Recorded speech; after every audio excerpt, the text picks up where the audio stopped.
শুভ মকর সংক্রান্তি। কিন্তু মকর সংক্রান্তির আগের দিন 28শে পৌষ সোমবার গতকালের চিত্রটা একবার দেখুন, যে শান্তির জন্য নোবেল পাওয়া ডক্টর মোহাম্মদ ইউনূস তিনি বাংলাদেশে কিভাবে অশান্তি সৃষ্টি করছেন।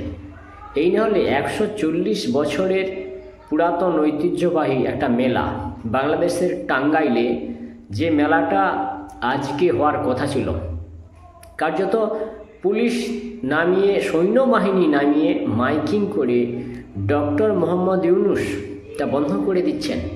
এতটা হিংস্র, এতটা বেপরোয়া, এতটা বেহিসাবি, অমানবিক সেই মানুষটা শান্তির জন্য নোবেল কিভাবে পেয়ে গেল? তার তো নোবেল প্রাইজ কেড়ে নেওয়া দরকার। একবার শুনে নিন, আমি ভলিউমটা একবার বাড়িয়ে দিই, শুনে নিন ঠিক কী হয়েছে ঘটনাটা।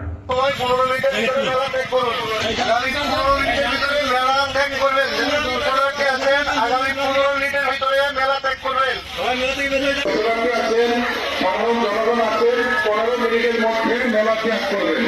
সকলে 15 মিনিটের মধ্যে, আগামী 15 মিনিটের মধ্যে মেলা থেকে বের হয়ে যাবেন। কেউ থাকবে না, যার যার বাড়িতে চলে যাবে।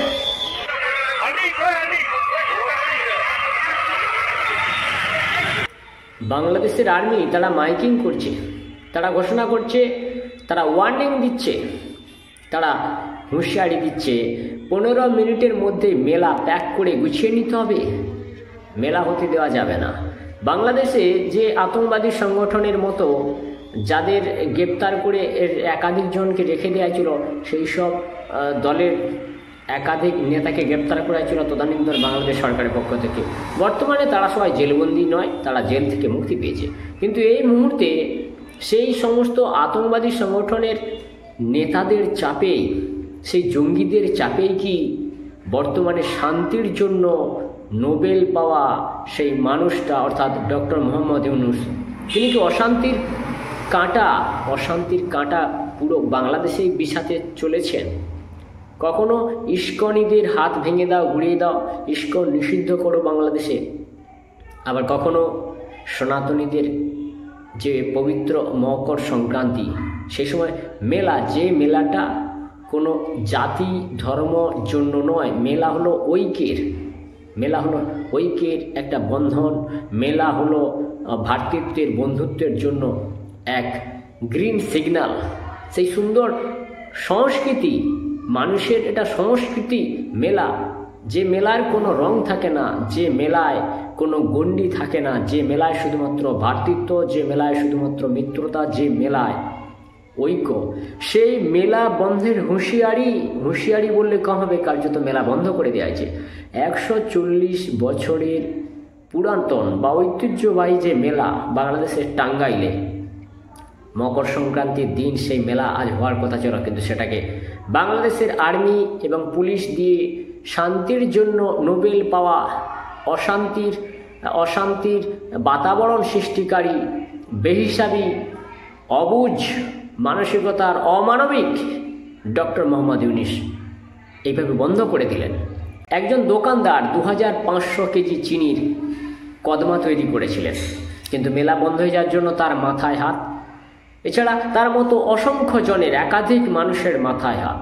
একটা মেলার জন্য কিন্তু 1 মাস 2 মাস 3 মাস ধরে ব্যবসায়ীরা, ছোট ছোট চাষিরা, কেঠো মিস্ত্রি যারা, মৃৎশিল্পী যারা খাবার দাবার তৈরি করেন, যারা ছোট ছোট ব্যবসায়ীরা, তারা কিন্তু 1 2 3 মাস ধরে তারা প্রস্তুতি নিয়ে থাকেন, কাজকর্ম করে থাকেন, এবং তারপর সেই মেহনত করা জিনিসগুলোকে বিক্রি করেন এই মেলায়। মাটির তৈরি পণ্য বিক্রি করতে চেয়েছিলেন যে সমস্ত মৃৎশিল্পীরা, কেঠো মিস্ত্রিরা কাঠের কিছু আসবাবপত্র হোক বা কাঠের কিছু জিনিসপত্র, চাষিরা কৃষিজাত পণ্য, এছাড়া ব্যবসায়ী যারা ছোট ছোট ব্যবসায়ী রয়েছেন, তারা গুড়ের পাটালি, তিলের পাটালি, সন্দেশ, কদমা, এছাড়া বিভিন্ন জিনিস তো বিক্রি হতো এই মেলায়। ভাবুন তো, লক্ষ লক্ষ মানুষের, কোটি কোটি মানুষের জীবন জীবিকার একটা বিষয়, সেক্ষেত্রে মেলাটাকে এইভাবে বন্ধ করে দিচ্ছে। এই দেশটা এখন কার্যত পাকিস্তানের তালিবানের নিয়মে চলছে, এবং সেই দেশটাকে চালাচ্ছে কে? শান্তির জন্য নোবেল পাওয়া ডক্টর মোহাম্মদ ইউনূস। যারা নোবেল দিয়েছেন, নোবেল কর্তৃপক্ষের অবিলম্বে যেটা উচিত, এনার নোবেলটাকে কেড়ে নেওয়া, কার্যত কেড়ে নেওয়া। যে মানুষটা অশান্তির বীজ বপন করছে, অশান্তির কাঁটা বিছিয়ে দিচ্ছে, সেই মানুষটা কিভাবে শান্তি রক্ষক হতে পারে? শান্তির জন্য তিনি তার নোবেল কিন্তু কেড়ে নেওয়া দরকার। আমার মনে হয় নোবেল পেয়ে যত মানুষ বাংলাদেশে খুশি হয়েছিলেন এই ডক্টর মোহাম্মদ ইউনূসের প্রতি গর্বিত হয়ে, নোবেলটা কেড়ে নিলে তার থেকে অনেক মানুষ কিন্তু খুশি হয়ে যাবেন। বিশ্বের বিভিন্ন দেশ খুশি হবেন, কারণ নোবেল পাওয়ার যোগ্যতা যেটা ছিল সেটা কিন্তু তিনি হারিয়েছেন। নিশ্চয়ই তার যোগ্যতা ছিল, তাই তিনি নোবেলটা পেয়েছেন, কিন্তু সেই যোগ্যতা তো এখন নেই, আর সেই যোগ্যতা নেই, তার নোবেলটা কিন্তু কেড়ে নেওয়া দরকার। বাংলাদেশের টাঙ্গাইলের এই ঘটনা, এটা দেখার পর পশ্চিমবঙ্গের এবং ভারতের যে সমস্ত পাকিস্তান প্রেমী নেতারা রয়েছেন, যারা দিন রাত চিৎকার করে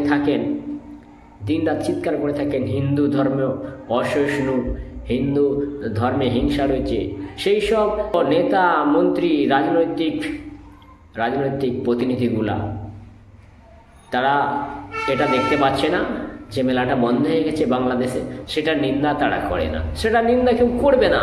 কারণ যারা ধান্দাবাজ, যারা স্বার্থপর, তারা অন্যের প্রতিবাদ করবে না, কিন্তু তারা হিংসার দাবানল জেলে দেওয়ার জন্য বারবার তারা আক্রমণাত্মকভাবে উস্কে দেওয়ার জন্য নানান ধরনের কুমন্তব্য করে থাকতে পারেন। কিন্তু যখন বাংলাদেশের মতো একটা দেশে 2025 সালে মকর সংক্রান্তির দিন মেলা বন্ধ হয়ে যায়, মনে মনে হয়তো তারা খুশি হবে, কারণ তারা পশ্চিমবঙ্গটাকেও এইভাবেই দেখতে চায়।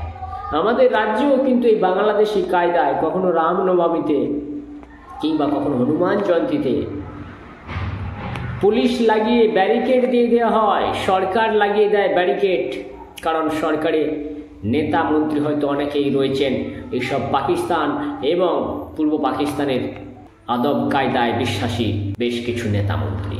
তার মধ্যে ববি হাকিম নাম্বার 1, সিদ্দিকুল্লাহ চৌধুরী রয়েছেন, আরও অনেকেই রয়েছেন, রাহুল গান্ধী। আমি এবার দেখাচ্ছি গ্রাম বাংলায়, আমাদের এপার বাংলায় মকর সংক্রান্তিতে ছোট ছোট শিশুরা যেভাবে আনন্দ উপভোগ করছে, এই দেখতে থাকুন যে সত্যিই তো এই ছোট ছোট শিশুরা যারা মেলাকে কেন্দ্র করে কতটা আনন্দ করতে পারে, বাংলাদেশের মতো টাঙ্গাইলের যে জায়গায় কিন্তু মেলাটা বসছে সেখানে কতটা আনন্দ লাভ করতে পারে এই ধরনের বাচ্চা ছেলেরা। কিন্তু এই মুহূর্তে মেলা না, পশ্চিমবঙ্গের একটি গ্রামের চিত্র আমি তুলে ধরছি। দেখুন, গ্রাম বাংলায় প্রকৃতপক্ষে বাচ্চা ছেলে যারা, তারা আজকের মকর সংক্রান্তির দিন তারা যে আনন্দটা পায়, আনন্দটা তারা লাভ করে, আজকে যে আনন্দে মেতে ওঠে, সেটা মিলিয়ন মিলিয়ন ডলার খরচ করেও যে তাদের যদি অন্য কোনো সুবিধা দেওয়া হয়, আজকের এই মকর সংক্রান্তি বন্ধ করে বা তাদের মেলা বা যেখানে যেখানে মেলা হচ্ছে মেলাগুলো বন্ধ করে, আমার মনে হয় সেটা একদম জানোয়ার সুলভ মনোভাব ছাড়া আর কিছু নয়। সেটা জানোয়ার সুলভ মনোভাব ছাড়া কিছু নয়। শান্তির জন্য নোবেল পাওয়া মানুষটা দেশ চালাতে পারবে তো? মানবিক মূল্যবোধ যার মধ্যে জাগরিত হচ্ছে না, পশু সুলভ আচরণ করলে কিভাবে দেশ চালাবে? এ তো পশুদের থেকেও অত্যন্ত হিংস্র হয়ে গেছে বর্তমান ডক্টর মোহাম্মদ ইউনূস, যাকে বিশ্বাস করেছিল মানুষ যে হ্যাঁ শেখ হাসিনা সরকারকে আর চায় না বাংলাদেশের মানুষ, তাই একজন সুশিক্ষিত নোবেলজয়ী শান্তির জন্য একজন মানুষ ওই চেয়ারে বসার যার যোগ্যতা রয়েছে, কিন্তু বাস্তবে দেখা গেল সে রাষ্ট্র চালাতে পারে না। সে একটা জাতি শুধুমাত্র ইসলামিক সম্প্রদায়ের প্রতিনিধি হিসেবে কাজ করতে পারবেন, কিন্তু বাংলাদেশের প্রত্যেকটা নাগরিকের জন্য তিনি কাজ করতে পারবেন না, কারণ সেই কাজ করার মানসিকতা নেই।